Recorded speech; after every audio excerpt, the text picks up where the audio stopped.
जानूला आहे ना ट्युशनमधून आल्यावरती भूक लागलेली होती, बोलली मम्मा जेवायला दे म्हणून. तर मग मी तिला लगेच पोळी वगैरे बनवून दिलेली होती.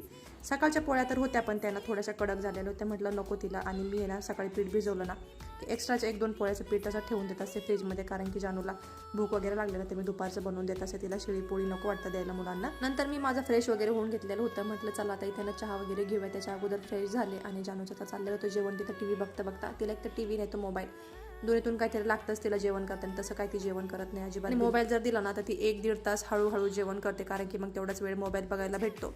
तर चला इकडे मी माझा चहा वगैरे ठेवून घेतलेला होता आणि इकडे चहा घेतला. तोपर्यंत इकडे जानूने ना अजून एक कुटाणा करून ठेवलेला होता. सगळे नेल पॉलिशची बॉटल आहे ना खराब करून टाकलेली होती आणि तिच्या डॉलचे जे शूज आहेत ना त्याला नेल पॉलिश करून ठेवली होती. आणि तेच ना इकडे इरेझर होते ना त्याला सुद्धा तिने मागून पुढून दोन्हीकडून पण आहे ना नेल पॉलिश लावून ठेवली होती. आता ते कामातून गेलेत. अजून घरात जर शोधले ना तर भरपूर सारे इरेझर भेटतील. आणि 5:30 वाजले होते तर तिचा इकडे ब्रश चाललेला होता. जेवण वगैरे करून ब्रश केला तिने, संध्याकाळचं काम आवरून घेतलेलं होतं तिचं. म्हटलं चला आता इथे संध्याकाळची दिवा आरती वगैरे करून घेतली. आणि आज होती हनुमान जयंती म्हणून रात्रीच्या आरतीला गेले होतो मंदिरामध्ये.